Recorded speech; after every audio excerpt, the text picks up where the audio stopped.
Picture this. What if the banking crisis we're currently facing is not just a mistake? What if it's all part of a sinister plot? Imagine the Federal Reserve and the corrupt banking cartels actually scheming in order to seize control and to usher us into a world of nightmarish central bank digital currencies. Not so crazy. And it's a scary thought, but we need to talk about it. We can't afford to just go and bury our heads in the sand and ignore this problem and hope that this crisis is just going to go away, because we are facing a crisis, not just of the banks, but of money. We need to examine exactly what the Federal Reserve has done, who stands to profit from this scandal, who stands to lose from this scandal. Hint, hint, it's probably you. And this banking crisis, honestly, it feels straight out of like a mafia movie. So are you ready to uncover the truth with me? Join me as we delve into this shady world of financial manipulation by the world's biggest and most powerful players. Let's start with what has happened so far. Now, as a response to the shutting down of the global economy for COVID, the USA decided to print absurd sums of money, at least 3.3 trillion just in 2020 alone, more afterwards.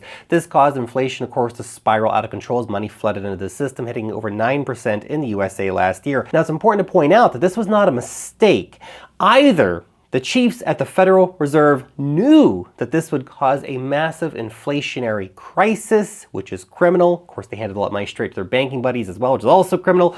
Or they're so dumb that they didn't realize it would cause an inflation crisis, which is like criminally negligent, at the least shocking as heck, right? These are the people in charge of the world. And the response to all this has, of course, now been, well, we got to raise interest rates, right? We got to get interest rates up. And not just any interest rate hikes, but the fastest rate hikes in 40 years, reaching a potential peak of 5.25% this month. The move higher for interest rates has caused immense strain on the financial system. They said they just wanted you to lose your job. Maybe you needed to lose your house too. You are the one who had to sacrifice for the economy. I mean, it sounds crazy, but those sociopathic criminals running the world actually said these kind of things. But what if it was all just a bait and switch? What if the real target all along wasn't you, it was the regional banks? Oh, sure, you're in your house. You're just gonna be collateral damage. Sorry about that. But what the banking masters really wanted from the Federal Reserve was rate hikes so painful that it would lead to a massive collapse of small banks in the USA, allowing them to consolidate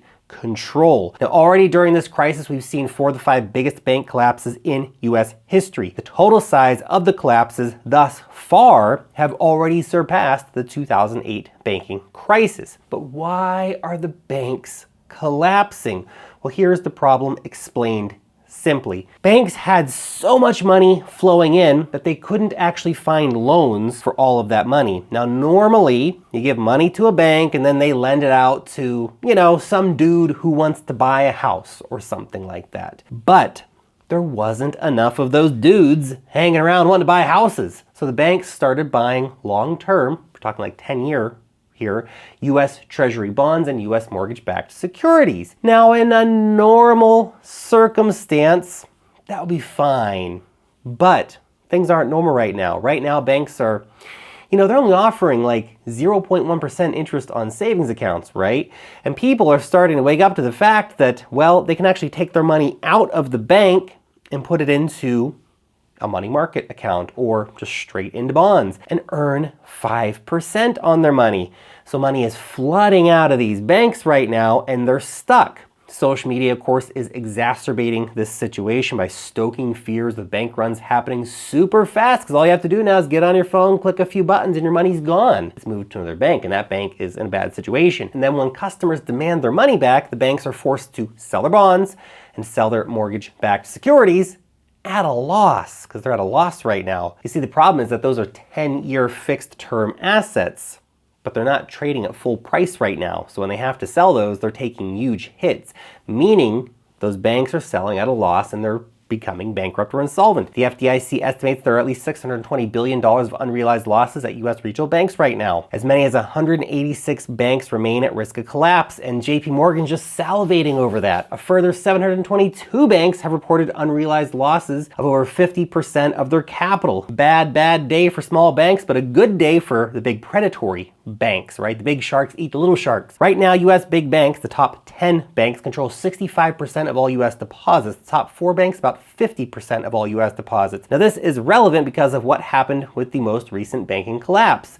First Republic. You see, JP Morgan, they bought it. They acquired it. Big fish ate little fish, but they didn't just buy it. They got a raft of guarantees and kickbacks to the tunes of tens of billions of dollars from the US government to do so. Basically a backdoor bailout. This made it a no-lose deal for them. The big bank got bigger. They're already too big to fail, and they're getting too bigger to failure. It's getting worse. Now, before we get into what exactly all of this means and what, of course, all this is actually going to result in, I did want to take a quick second to let you know that every week my team and I create the Wealth Mastery newsletter. Now, this is jam-packed full of money-making alpha on the crypto markets. We do altcoins, NFTs, DeFi, charts, airdrops, and much, much more. My team and I spend about 40 hours a week putting this together so you can read it in 10 minutes. Join our over 65,000 weekly readers and sign up for free using the link in the description. Our readers love it. I know you will too. Check it out right down below. So, back to it. The response to the banking crisis. What has been happening? Well, it's largely what you would imagine, right? Central banks are like hammers. All they see is nails, which would make essentially more money printing, right? Central bank shenanigans at their best. Basically, we have an infinite bailout right now via massive money printing to bail out all US Treasury bonds and all US mortgage-backed securities held both domestically and in foreign banks. They've even extended this to foreign-friendly banks. There's also increasing talk about how to guarantee all deposits in US banks right now. And yes, when they say all deposits, they do mean all deposits, all $17 trillion worth of it. But here is the crux of the issue. More than half of the deposits, they're already sitting in the too-big-to-fail banks like JP Morgan. These are the banks that the US government has already committed to backing. Regardless, they will bail them out. These banks cannot fail. They will not be allowed to fail. Infinite money will be printed to stop that.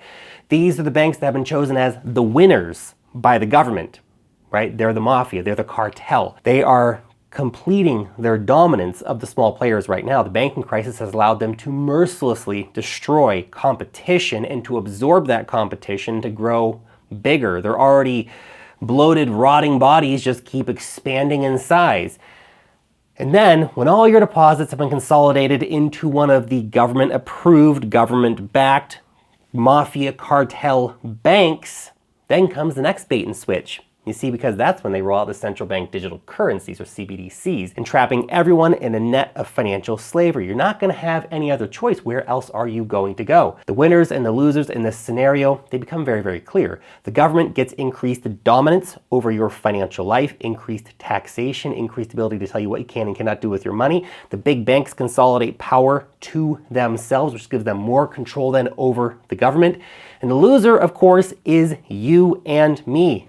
Sorry, but it's true. Well, the big banks get richer and the government offers you the new slave money, CBDCs, you will lose in almost every way possible. You see, CBDCs, when they're rolled out, are super anti-freedom. There's big brother money, right? Orwell couldn't have imagined something so terrifying. These can be used to do things such as to control your spending. Say something bad on social media? Sorry, can't use your account for a week. And also things like preventing you from saving by having an expiration date on your money. The technology's there for it. You also lose via inflation. Remember, they're printing trillions of dollars to bail out the banks, the mortgage-backed securities, all this stuff. Some say as much as $8 trillion could be printed for this crisis in particular. Again, they debase the currency, you lose. And you get sloppy seconds here too, because once the Fed prints all that money, they give it to the big banks, the too big to fail guys, right? They give it to JP Morgan. They'll give it to you. No, they give it to the banks. Maybe you get a few crumbs falling off the table later, if you're lucky. The higher rates also mean that your mortgage costs dramatically more. Your credit cards all start costing more. Everything starts costing more. The debt